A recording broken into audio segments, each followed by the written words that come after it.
Hi, hello, namaste. How are you?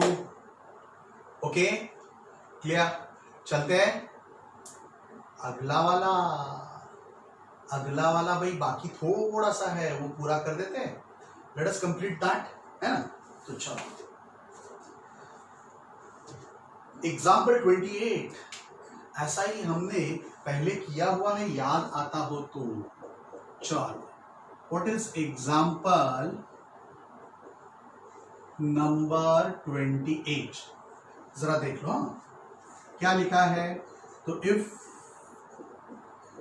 tan of x is equal to 3/4 pi less than x less than 3 pi/2, you are supposed to find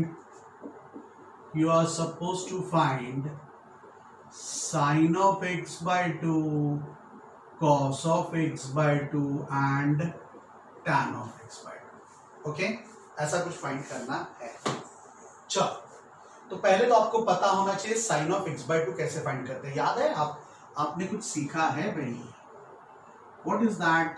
sign of x by 2 मतलब क्या होता है, याद है? 1 minus cos x by 2। Sine मतलब minus लेना है ना। कॉस ऑफ x by 2 बराबर क्या होता है? What is cos of x by 2? तो that is again plus minus 1 plus cos of x whole by, right? तो इसका मतलब साइन x by 2 हो या कॉस x by 2, आपको कॉस ऑफ x की वैल्यू चाहिए। इसकी वैल्यू चाहिए cos of x, and once you know sine of x by 2 and cos of x by 2, you can go for tan of x by 2, है कि नहीं? तो चलते हैं। तो चलो कॉस ऑफ x फाइंड करना है। बोलो तो tan का किसके साथ रिलेशन है? सेक के साथ। तो पहले सेक फाइंड करेंगे ना, उल्टा करेंगे तो सेक x आ जाएगा, cos x आ जाएगा, बराबर ना? तो let us go with that. And जरा मुझे बताओ तो ये कौन सा x कहां है? दैट मींस x इज इन कौन सा क्वाड्रेंट? π2। जरा बताओगे? π to 3 π/2 मतलब कौन सा क्वाड्रेंट हो गया? थर्ड, ASTC, राइट? तो x इज इन third quadrant. Do you agree? अगर थर्ड क्वाड्रेंट में है तो बोलो तो क्या होगा? cos x पॉजिटिव होगा या नेगेटिव? नेगेटिव होगा। सो cos x is less than 0, है ना? एज वेल एज बस cos x ही चाहिए हमें। तो अब मुझे बताओगे आप, पहले तो यू नो क्या पता है? sec square of x is equal to 1 plus tan square of x. Therefore, sec of x equal to, because it is in third quadrant, right? ये third quadrant में है, directly from 1 ही लिखेंगे। sec x will be negative, तो negative of 1 plus what is tan square? क्या लिखोगे आप? 9/16। तो जरा मुझे बताओगे क्या हो रहा है? 16 LCM, 16 plus 9 25, मतलब स्क्वायर रूट में क्या आएगा? -5/4। चलो इसको मैं बोल देता हूं a। तो sec x की वैल्यू आ गई -5/4। एक्चुअली इसकी जरूरत नहीं है, हमें cos की चाहिए, है ना? तो therefore cos of x equal to -4/5, है ना? तो इसको मैं कहूंगा a। अब we shall go for, therefore we shall now go for sin of x by 2।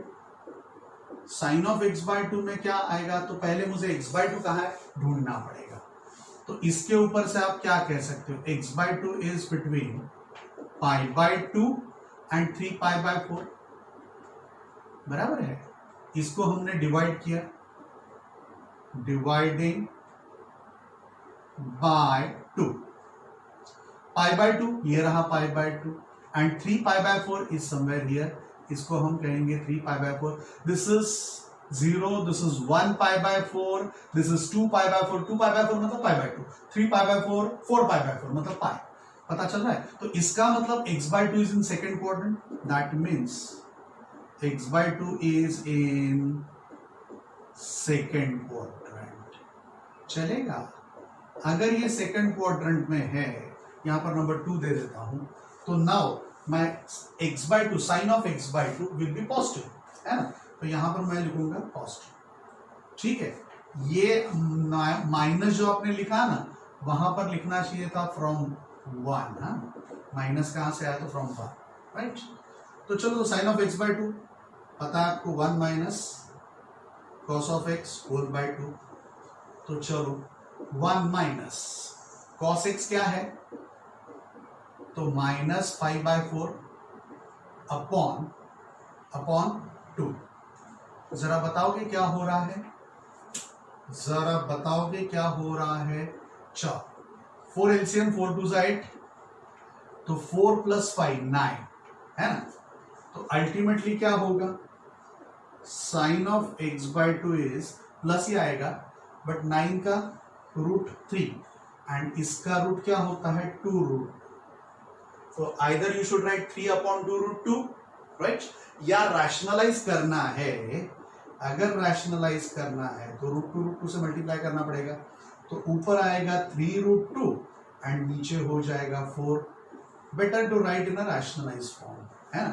आपके बुक में शायद उन्होंने जो भी दिया है, right, they have written in terms of, हमने कुछ गड़बड़ की है भाई, 3/4 तो बराबर है, 3/4 तो बराबर है 4/5 था, गड़बड़ लिया। फिर cos ऑफ x की वैल्यू मैंने गलत ली, क्या होनी चाहिए 4/5, ये तो sec x की है ना, तो दिस इज रॉन्ग, 4/5। तो बोलो तो ये क्या होगा, अब पूरा गड़बड़, कंसंट्रेशन बराबर नहीं, ऐसा नहीं करना है, जरा देख लो आप, ऐसी गड़बड़ मत करना, ठीक है। तो चलो बोलो तो 5 2 10, 5 2 10, 5 + 4 9, मतलब ये क्या होगा, ऊपर आएगा 3 एंड नीचे आएगा √10। तो according to your book this is your answer, right, but still I would suggest to √10 से मल्टीप्लाई करके, अगर सचमुच में आपको सही आंसर लिखना चाहते हो, which will be valid for your competitive exam also, बराबर है, तो ऊपर भी √10 से मल्टीप्लाई करेंगे, नीचे भी √10 से मल्टीप्लाई करेंगे, तो ये थोड़ा सा सही आंसर हम कह सकते हैं, इसको हम कहेंगे बाय रैशनलाइजेशन। नीचे इरेशनल नंबर नहीं आना चाहिए जो कि यहाँ पर आ रहा है, राइट। बुक में ये दिया मतलब ये चलेगा, but this is a better way of going for it, right. चलो now can you tell me how will go for cos of x/2। अब मैं क्या करूं, इसको मिटा दूं, ऊपर वाला मिटा दूं, हाँ, देख लिया ना आपने, राइट। बाद में पॉज करके लिख लेना, भाई। चलो, तो now we shall go for cos of x/2।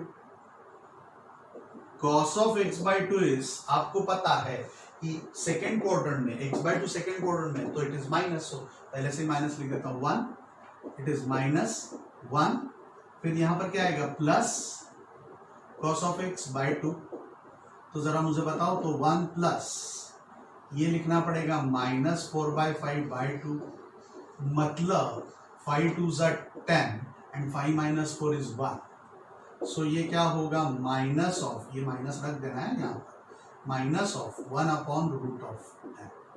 तो according to book this is your answer, but still I would suggest you better have a practice of rationalisation, मतलब ऊपर 10 से मल्टीप्लाई करेंगे तो 10 होगा, सॉरी √10 से मल्टीप्लाई करेंगे, नीचे भी √10 मतलब 10 आ जाएगा, so this is a better answer, right. Then will be going for tan of x/2।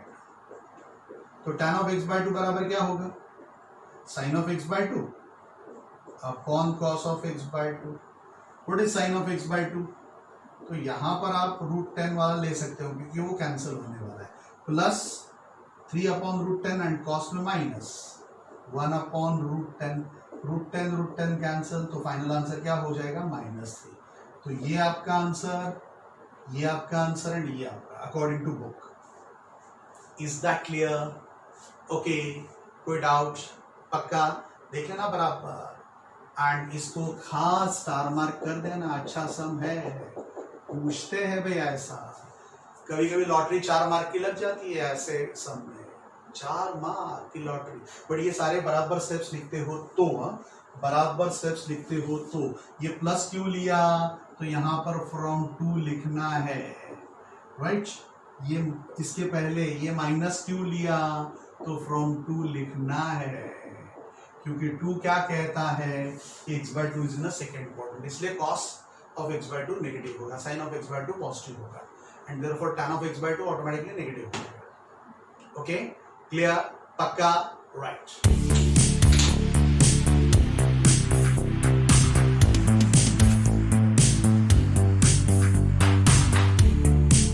Okay, चलते हैं अगले सम के लिए, right.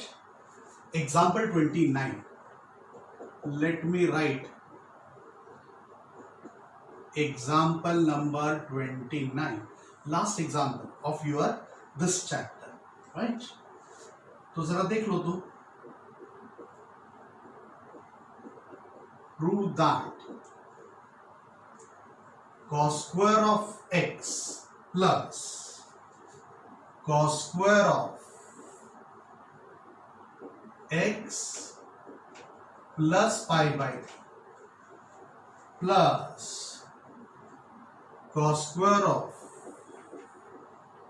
x minus pi by 3 is equal to 3/2।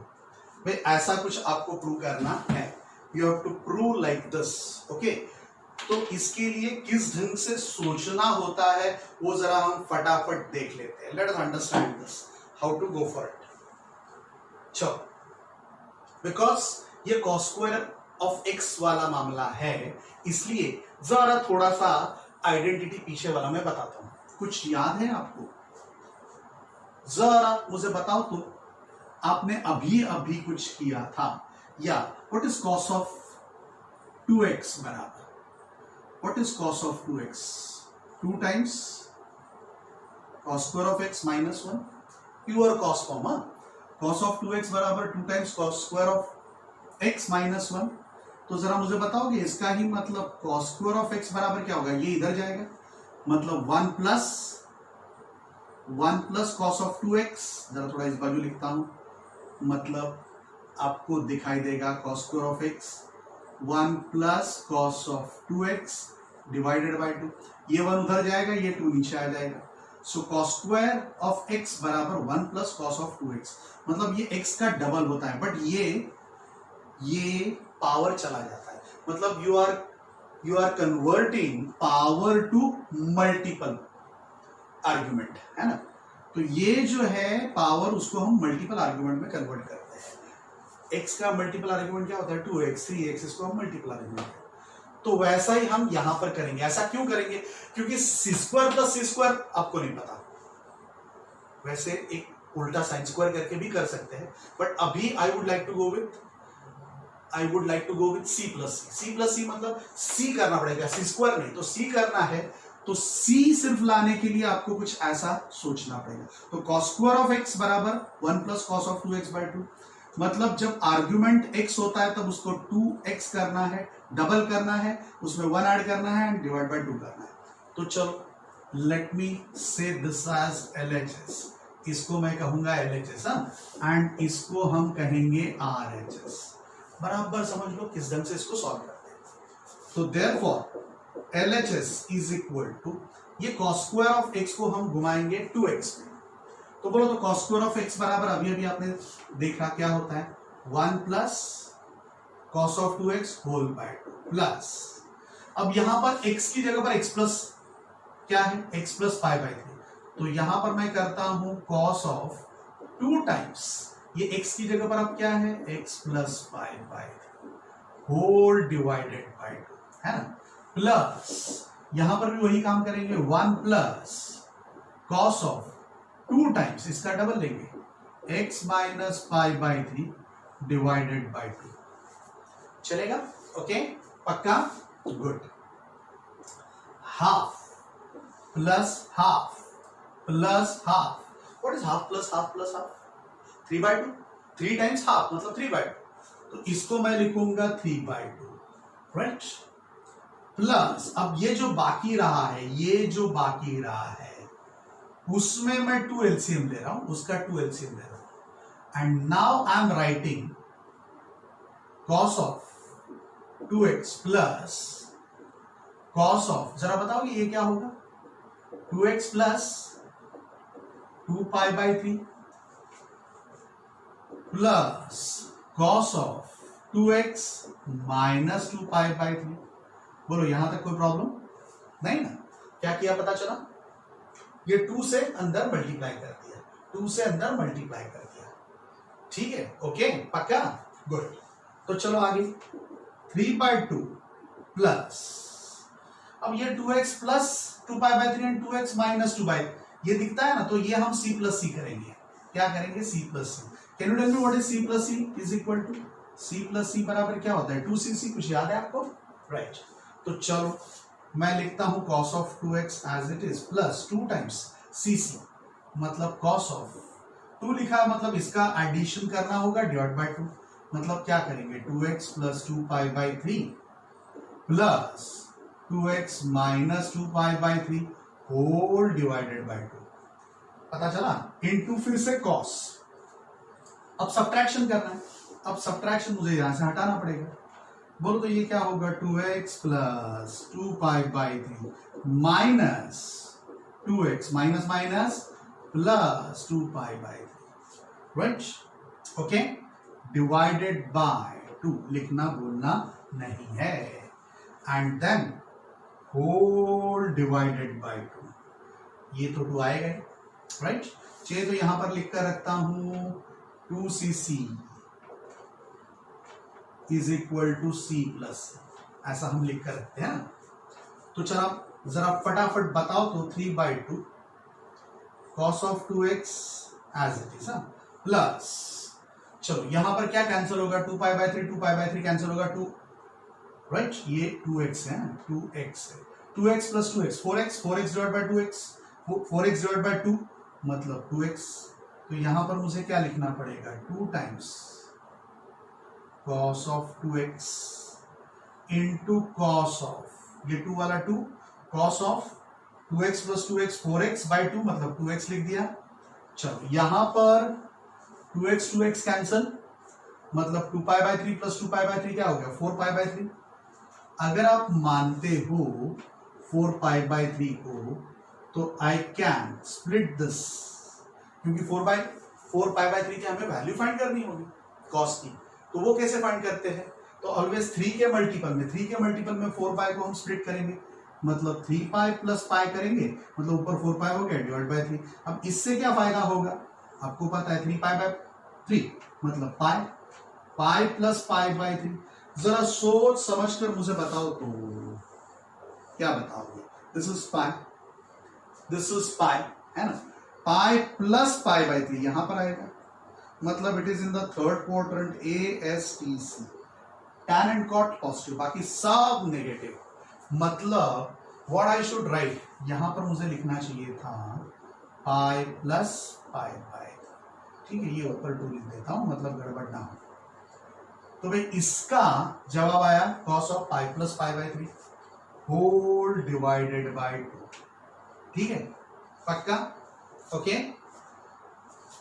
अब आपने यहां तक सब कुछ लिख लिया हो ऐसा मैं मानता हूं, एंड थोड़ा ऊपर का एक स्टेप रब कर देता हूं, okay, you can put it under pause afterwards and copy down, या तो समझकर खुद लिखो, that is most advisable. So 3/2 as it is, right, cos of 2x as it is plus, अब मुझे बताओगे this is 2 times cos of 2x into what is it, अभी बताया मैंने, पाई प्लस पाई बाई 3, पाई प्लस पाई बाई 3 मतलब third quadrant, तो आप क्या लिखोगे, minus of cos of pi by 3, क्या हो जाएगा, minus of cos of pi by 3 whole by 2, चलेगा। चलो अब 3/2 plus, again I shall write cos of 2x plus 2 times cos of 2x and Can you now tell me what is it? Minus cos of pi by 3, cos of 60, half. So you can go for half, है ना? Whole divided by 2. तो 2 cancel. तो ये क्या हो रहा है बोलो, यहां पर लिखता हूं 3/2 प्लस cos of 2x तो है ही माइनस, बराबर ना? 2 कैंसिल हो चुका है, ये ऊपर वाला है. 2 कैंसिल, माइनस 2x रहेगा cos of 2x. So minus cos of 2x by 2. cos of 2x cancel. So 0/2, 0 plus 3/2 is 3/2, and that is nothing but RHS. Is that clear? Okay. तो इस ढंग से आपको ऐसे सम्स सॉल्व करने होते हैं.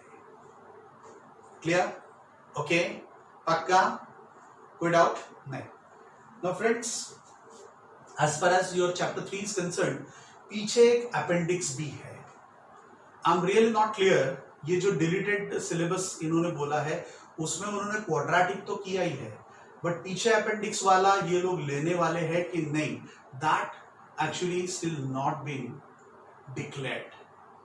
तो what I suggest you is, अभी हम आगे चलते हैं, right?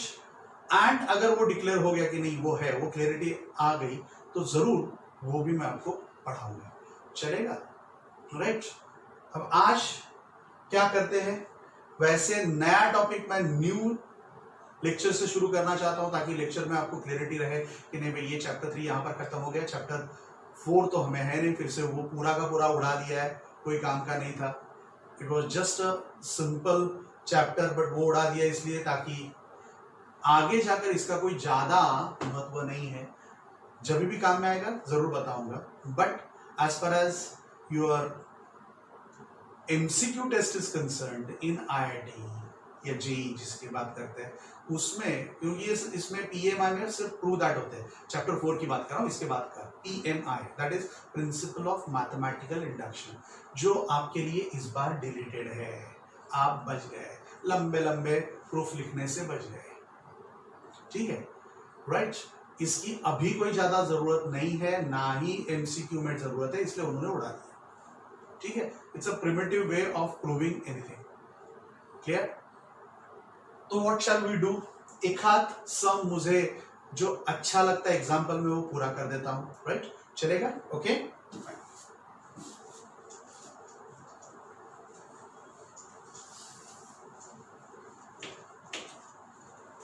Some extra sums I just wanted to discuss with you friends, जो कभी कभी MCQ में पूछे जाते हैं. राइट? जैसे कि क्या? अब आपको वैसे पता है what is a range of sin x function. sin x function की रेंज क्या? तो sin x हो या cos x हो, उसकी रेंज क्या होती है? -1 to 1. ये एक्स्ट्रा मैं डिस्कस करना चाहता हूं with respect to board only, इसलिए बता रहा हूं. जो आपके टेक्स्ट बुक में नहीं, बट पहले वाले सिलेबस में हुआ करता था, इसलिए लास्ट टाइम मैंने देखा बहुत सारे टीचर्स इसके बेसिस पर से भी पूछकर परेशान करते हैं, इसलिए ये बता रहा हूँ. राइट? वैसे ये आपके बुक में है, तो इसके बेसिस पर से आपको कोई भी कैसे परेशान कर सकता है वो बता रहा हूँ. sin x is between -1 to 1, ये रेंज है. अगर किसी ने आपको पूछा कि what is the range of 3 times sin x -2, ऐसा पूछा, तो किस ढंग से फाइंड? sin x की तो आपको पता है, इट इज बिटवीन -1 to 1, तो 3 times sin x -2 की रेंज क्या? ऐसा पूछा तो कैसे करेंगे जरा देख लो.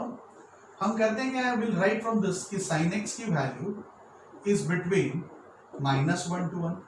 अब 3 से मल्टीप्लाई करेंगे पहले, तो ये क्या होगा? 3 times sin x, एंड 3 से यहां पर भी मल्टीप्लाई किया तो -3. सो यहां पर मैं लिखता हूं मल्टीप्लाइंग बाय 3. राइट?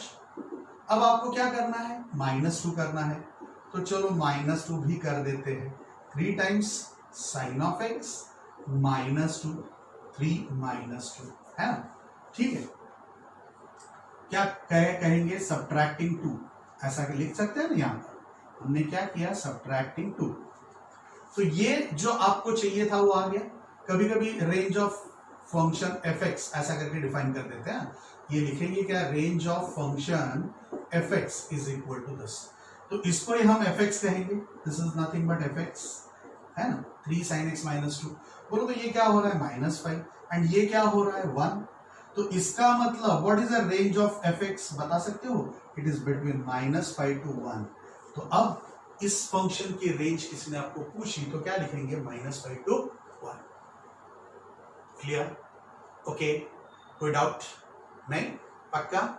चलो अब इसके जगह पर मैंने आपको पूछा होता कि fx की रेंज बोलो तो 4 cos x -3 क्या होगा, तो आपको पता है what is cos x, cos x किसके किसके बीच में होता है, तो इट इज बिटवीन -1 to 1।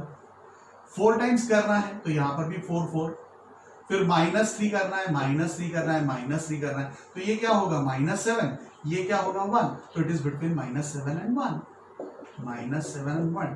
तो ये ऐसा फटाफट आना चाहिए। क्लियर? ओके, तो range of pure sine function या कॉस फंक्शन ना पूछकर ऐसा कुछ कोएफिशिएंट अटैच करके पूछा गया तो भी हमें आना चाहिए, राइट? उसके बाद में कभी कभी ऐसा भी होता है, क्या होता है कभी कभी, उसकी बात कर रहा हूं, कभी कभी, राइट? ये रेंज की बात कर रहा हूं इसलिए रेंज का बता रहा हूं, ठीक है? ट्रिग्नोमेट्रिक फंक्शन की बात करते हैं। लेट अस से मैंने आपको कहा fx is equal to sine square of x -3, ऐसा कुछ बोला, आपको पता है। वैसे साइन ऑफ x की वैल्यू क्या होती है friends, it is from -1 to 1। जब भी हम स्क्वायर करेंगे तो मुझे बताओ तो कभी भी स्क्वायर नंबर नेगेटिव होता है क्या, नहीं, मतलब होगा क्या कि ये साइन x की वैल्यू भले -1 से लेकर 1 पर है, बट इसके बीच में ये जो जितने भी माइनस है ना उसका स्क्वायर करेंगे तो राइट हैंड साइड पर आ जाएंगे, क्या हो जाएंगे, राइट हैंड साइड पर। तो sine x sine square of x जब लेते हो तब इट इज बिटवीन 0 to 1, क्योंकि 1 का स्क्वायर 1 एंड -1 का भी 1 होता है, मतलब 1 to 1 नहीं कह सकते, बट इसकी वैल्यू जैसे कि यहाँ पर -1/2 है तो माइनस मान दो साइन x की वैल्यू -1/2, तो उसका स्क्वायर क्या करेंगे, can you tell me, it is 1/4, मतलब ये 0 to 1 के बीच में आ जाएगा। लेट अस से इसकी वैल्यू -1/3, तो इसका स्क्वायर करेंगे तो क्या होगा 1/9, that is also between 0 to 1, मतलब ये हम फिर लिखते हैं 0 to 1, तो ये समझना है। एंड फिर -3 करते हैं, -3, मतलब होगा क्या, it will be between -3 to -2, है ना, 1 - 3 क्या होता है -2। तो जब साइन स्क्वायर ऐसा आता है तो वैसा करना है। अगर मान लो यहां पर मैंने 2 लिख दिया तो 2 आएगा बराबर, तो यहां पर 0 2, यहां पर क्या होगा 2, तो 2 - 3 क्या हो जाएगा -1, तो ये वैसा का वैसा ही रहेगा, क्योंकि आप 2 से 0 को मल्टीप्लाई करो तो कोई फर्क पड़ता नहीं है। तो ऐसा भी कोई आपको पूछ सकता है। क्लियर? ओके, पक्का, राइट? चलो गुड। इसके बाद में हम चलते हैं सिंपल क्वाड्रेटिक इक्वेशन। मतलब क्या कि किसी ने आपको पूछा, जैसे कि मैंने आज जो आपको जेई के लिए भेजा है उसमें ऐसा लिया है, क्या किया हमने, लेट अस से x² + 2x + 5, ऐसा कोई मैंने आपको एक क्वाड्रेटिक इक्वेशन दिया एंड फिर इसकी रेंज पूछी मैंने। क्या पूछी, रेंज मतलब fx की वैल्यू एंड डोमेन मतलब x की वैल्यू, राइट? तो इसकी वैल्यू पूछी गई, कुछ नहीं, जब भी ऐसा क्वाड्रेटिक इक्वेशन आता है तब उसको परफेक्ट स्क्वायर बनाना है। परफेक्ट स्क्वायर बनाएंगे कैसे, तो इसको हम फर्स्ट टर्म समझेंगे, इसको हम मिडिल टर्म समझेंगे, तो you have to find out last term. Do you know what is last term, कुछ याद है आपको? लास्ट टर्म बराबर क्या होता है, मिडिल टर्म का square upon 4 times first term. What is middle term का स्क्वायर, तो 2x का square upon 4 times first term, मतलब x², है ना, मतलब x²। ऊपर क्या हो जाएगा 4x², नीचे क्या हो जाएगा 4x², मतलब लास्ट टर्म क्या होगी 1। ठीक है, तो अब मैं क्या करूंगा, x² + 2x + 1 तो लिख ही देता हूं, 1 लिख ही देता हूं, राइट? 1 उधार लिया, +5 था, -1 कर देता हूं, मतलब उधार लिया वापस लौटा दिया। तो now can you tell me what is this is the perfect square. किसका परफेक्ट स्क्वायर हो गया, तो x + 1 का होल स्क्वायर एंड फिर ये क्या हो गया +4। पता चला, इज दैट क्लियर? ओके, अब हम क्या सोचेंगे कि x plus one whole square है। कोई भी स्क्वायर नंबर जो होता है वो कभी नेगेटिव नहीं होता, बट जीरो भी हो सकता है या positive. Square number zero, zero का स्क्वायर जीरो, माइनस वन का square plus one, but minus नहीं होता। मतलब कोई भी स्क्वायर नंबर अगर है, कोई भी हो, x plus one, x plus 100, x plus 200, 2x plus 3 whole square जो होगा वो पॉजिटिव ही होगा, या तो ज्यादा से ज्यादा या कम से कम जीरो, मतलब जीरो या जीरो से ज्यादा होगा। अब ये ऐसा सिचुएशन है, यहां पर हम लिखते हैं वी नो दैट। है क्या लिखते हैं जनरली, ऐसा जब लिखते हैं तब हम लिखते हैं वी नो दैट। क्या पता है आपको कि x plus one whole square greater than equal to zero. अब इसमें प्लस 4 करना है, therefore x plus one whole square plus 4, तो यहां पर भी प्लस 4 कर देंगे। तो यहां पर मैं क्या लिखूंगा, एडिंग 4। तो चलो मैंने ऐड कर दिया। तो अब मुझे बताओ ये मेरा हो गया fx, this is nothing but fx। तो fx has to be greater than और equal to 4। It has to be 0 plus 4 is 4, तो it has to be greater than और इक्वल टू 4। 4 या 4 से ज्यादा fx की वैल्यू है, ये 0 है, ये 4 है, उससे ज्यादा 0, 4 या 4 से ज्यादा मतलब what is the range of function, इसको हम क्या कहेंगे, 4 क्लोज करेंगे एंड यहां पर infinity, infinity has to be always open, क्योंकि infinity is not a perfect number है। बहुत आगे इतना ही कहना है, ठीक है। तो इसलिए इंफिनिटी मतलब वो तो ऑलवेज ओपन ही लिखते हैं। एंड ये क्या हो गया आपका, close square bracket, open bracket में। Is that clear? तो कभी कभी ऐसा भी आपको रेंज में पूछा जाता है। क्लियर, पता चल रहा है? ओके, पक्का, गुड। अब हम डोमेन की बात करते हैं, थोड़ी सी डोमेन की बात भी कर ही लेते हैं before we shall end this chapter. तो भाई डोमेन में अगर किसी ने आपको बोला कि fx बराबर square root of x plus 1, इसकी वैल्यू, इसका डोमेन क्या होगा, डोमेन मतलब x हम क्या ले सकते हैं, x की वैल्यू, तो x तो कुछ भी ले सकते हो। ऐसा आप कहोगे नहीं फ्रेंड्स, नहीं ले सकते, क्योंकि यहां पर स्क्वायर रूट फंक्शन है, स्क्वायर रूट के अंदर नेगेटिव नहीं चलता, क्योंकि नेगेटिव का स्क्वायर रूट पॉसिबल नहीं है। मतलब ये नेगेटिव होगा तो चलेगा नहीं। तो ये x प्लस 1 क्या होना चाहिए, here your x plus 1 should be greater than equal to 0। 0 होगा तो नहीं चलेगा, 0 का स्क्वायर रूट 0 है ना, जैसे स्क्वायर में हुआ था वैसा स्क्वायर रूट में भी वही, कि अंदर 0 या 0 से ज्यादा होना चाहिए। इसका मतलब x की वैल्यू क्या होनी चाहिए, -1 से ज्यादा। मतलब what is the domain of function, x की वैल्यू का सेट। तो x की वैल्यू का सेट क्या होगा, -1 टू इंफिनिटी। क्लियर, ओके, पक्का, कोई डाउट? अब इसके जगह पर फ्रेंड्स यही मैंने fx कुछ ऐसा दिया होता, ऐसा root of 1 upon square root of x plus 1, ऐसा अगर दिया होता तो फिर और थोड़ा ज्यादा सोचना पड़ेगा। आपको पता है रूट के अंदर 0 या उससे ज्यादा नंबर होने चाहिए, बट बिकॉज अब ये रूट नीचे है, मतलब यहां पर 0 भी नहीं हो सकता, पॉजिटिव ही होना चाहिए। किसको पॉजिटिव होना चाहिए, x प्लस 1 को, क्योंकि x प्लस 1 अगर 0 हो गया तो 0 का square root 0, 1 upon 0 does not exist. तो ऐसा जब दिया जाता है तब आप क्या कहोगे, x plus 1 should be greater than 0। Equal to नहीं लेना है, ऊपर था इसलिए इक्वल टू चलेगा स्क्वायर रूट के अंदर, बट नीचे आपके डिनोमिनेटर में गया, मतलब 0 भी नहीं हो सकता है ना, मतलब पॉजिटिव ही होना चाहिए। और पॉजिटिव होना चाहिए किसको, x प्लस 1 को, मतलब x should be greater then -1। इसका ही मतलब आपकी डोमेन ऑफ द फंक्शन क्या होगा, -1 से ज्यादा, है ना। तो ये -1 से ज्यादा मतलब ओपन रखेंगे, ओपन। क्लियर, पक्का, कोई डाउट नहीं ना, पक्का, ओके, फाइन, राइट। थोड़े से और एक आध दो सम्स ले लेते हैं ये मिटाकर, ओके।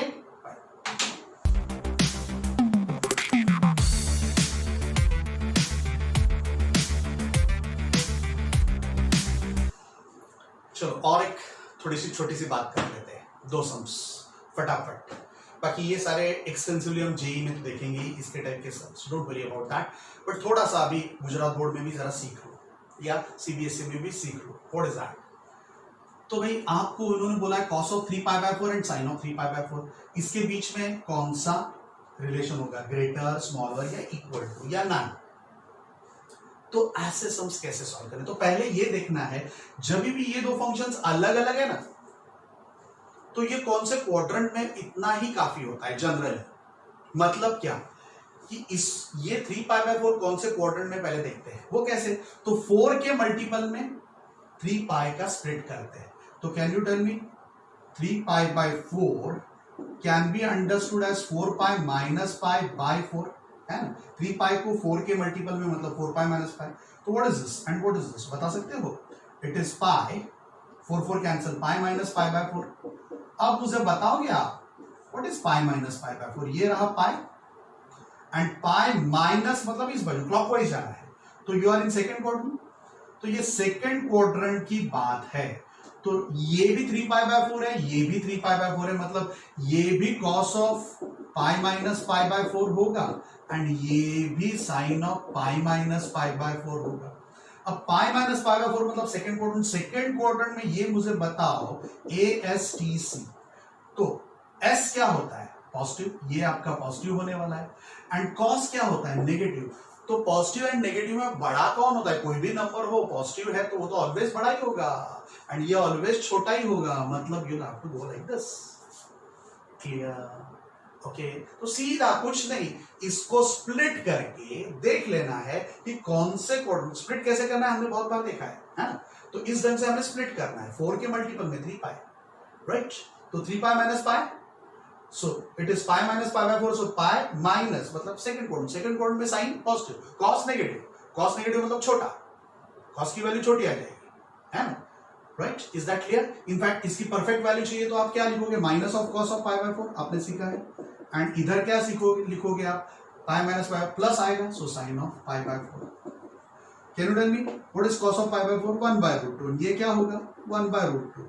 ये भी 1/√2, so but this is minus है इसलिए ये छोटी। अगर डायरेक्टली वैल्यू भी पूछी तो भी हम बता सकते हैं। क्लियर? ओके, अब इसकी बात करते हैं। इसमें भी वही, पहले क्वाड्रेंट कैसे फाइंड करेंगे? तो 6 के मल्टीपल में 7π को हम स्प्लिट करेंगे। तो 7π/6 कैन बी रिटन एज 6π + π/6। जरा बताओगे, ये 6 कैंसिल होगा मतलब पाई प्लस क्या होगा? π/6। तो ये क्या हो जाएगा? tan ऑफ पाई प्लस π/6 होगा। हाँ, अब ये अलग है, मतलब इसको भी फिर से स्प्लिट करेंगे 3 के मल्टीपल में, तो 3π + π। तो चलो ये क्या हो जाएगा? Pi plus π/3। मतलब what I should write this as tan of pi plus π/3। Will it be okay? तो जरा मुझे बताओ, तो पाई प्लस π/6 मतलब you are in third quadrant, है ना? एंड यहां पर दोनों पॉजिटिव होते हैं, ये भी पॉजिटिव, ये पॉजिटिव, मतलब सिर्फ पॉजिटिव से हमें पता नहीं चलेगा सचमुच में कि कौन बड़ा कौन छोटा। तो इसके लिए एक्चुअल वैल्यू ऑफ फाइंड करनी पड़ेगी। सो this is other type. Actual value कैसे फाइंड करेंगे? तो देखो पाई प्लस π/6, पाई प्लस मतलब आप थर्ड क्वाड्रेंट में, तो can you tell me third quadrant में tan फंक्शन पॉजिटिव होता है, पाई बेस होता है, तो पाई भूल जाते हैं, मतलब एक्चुअली ये क्या होगा? tan ऑफ π/6, है ना? एंड यहां पर क्या होगा? पाई प्लस है, मतलब फिर से पाई प्लस मतलब थर्ड क्वाड्रेंट में will forget about pi and plus ही लेंगे, सो प्लस tan ऑफ π/3। अब आपको ये पता होना चाहिए कि tan ऑफ 30 की वैल्यू क्या होती है? इट इज √3 एंड इधर क्या होती है? 1/√3। π/3 60 की वैल्यू क्या होती है? राइट? तो ये वैल्यू क्या होगी एंड ये वैल्यू क्या होगी? You should be able to understand. This 1.73 and ये 1/1.73, मतलब इससे तो ये छोटी होगी, मतलब ये बड़ा होगा, so this will be greater then this. तो इस ढंग से हमें सोचने आना चाहिए, राइट? मैं तो ये कहूंगा कि आपको ये वैल्यूज नहीं पता तो भी आप फाइंड कर सकते हो। कैसे? तो आपको पता है, ग्राफ देखा ना आपने, tan फंक्शन इज ऑलवेज, नीचे से शुरू होता है, ऑलवेज इंक्रीजिंग। ऑलवेज इंक्रीजिंग मतलब अगर थीटा बढ़ता है तो tan की वैल्यू भी बढ़ती है। तो कैन यू टेल मी ये tan ऑफ π/6 मतलब ये 30 डिग्री है एंड ये कितना है? 60 डिग्री। तो ये 30 डिग्री, ये π/6 है ना, बराबर बोला ना हमने, π/6, ये 30 डिग्री। सो π/6 मतलब ये बराबर लिखा है can you tell me pi by 6 मतलब 30 डिग्री, 30 डिग्री मतलब क्या होता है? What is tan of 30 degree? जरा बताओगे? It is 1/√3। भाई उल्टा बोला मैंने, इट इज 1/√3 एंड ये क्या होगा? √3, राइट? तो 1/√3 इज लेस देन दिस। इसका मतलब वैसे अगर ये आप भूल गए हो तो भी, इसलिए मैं कह रहा हूं कि ये अगर आपने गलत लिखा तो भी, जैसा मैंने अभी गलती की, इंटेंशनल नहीं, वो हो गई, तो जो मैं दूसरी मेथड बता रहा हूं उससे हम डायरेक्टली कर सकते हैं। कैसे? तो भाई ये पाई बाय 6 मतलब 30 डिग्री है, 60 डिग्री है, तो इंक्रीजिंग फंक्शन मतलब जिसका डिग्री ज्यादा उसका वैल्यू भी ज्यादा, जिसकी डिग्री कम उसकी वैल्यू भी कम। तो 30 डिग्री कम है मतलब tan ऑफ पाई बाय 6 की value come, tan of pi by 3 की वैल्यू ज्यादा। मतलब सचमुच में आपको वैल्यूज पता है, ये स्टैंडर्ड एंगल है तो ठीक है, नहीं तो मान लो यहां पर स्टैंडर्ड एंगल नहीं होता, मैंने पाई बाय 7 एंड यहां पर tan ऑफ पाई बाय 8 ऐसा कुछ लिखा होता, तो भी आपको पता होना चाहिए कि tan of pi by 7 and tan of pi by 8, right? Pi by 7 छोटा या बड़ा, नीचे 7 आया हो, इधर 8 आया, तो इधर ज्यादा है मतलब ये छोटा है, ये छोटा है एंड ये बड़ा है, ये बड़ा है, तो tan की वैल्यू भी बढ़ेगी। ऐसा भी आप सोच सकते हो। This is only for tan, increasing function है इसलिए tan। बाकी साइन कॉस के लिए आपको हर एक क्वाड्रेंट वाइज देखना पड़ेगा कि ये कौन से क्वाड्रेंट में है, ये दोनों के दोनों एंगल जो दिए हैं वो कौन से क्वाड्रेंट में है, एंड फिर वहां पर वो फंक्शन इंक्रीजिंग है या डिक्रीजिंग है। अगर इंक्रीजिंग है तो जहां पर भी एंगल ज्यादा है वहां पर उस फंक्शन की वैल्यू ज्यादा, अगर डिक्रीजिंग है जहां पर एंगल ज्यादा वहां पर वैल्यू छोटी। ऐसा कुछ सोचना पड़ेगा। Okay, clear? हम ये सारा जेई में डिस्कस करने वाले, don't worry about this, is little higher than your board, but still I would like कि ये आप बोर्ड में भी बराबर सीख लो। क्लियर? ओके, पक्का? चलेंगे अब ताली बजाने के लिए आपके successful student in our AIR। Okay fine, all the best. इसके लिए AIR तो आपने दे दिया शायद, है ना? राइट, आज का AIR दे दिया ना? राइट।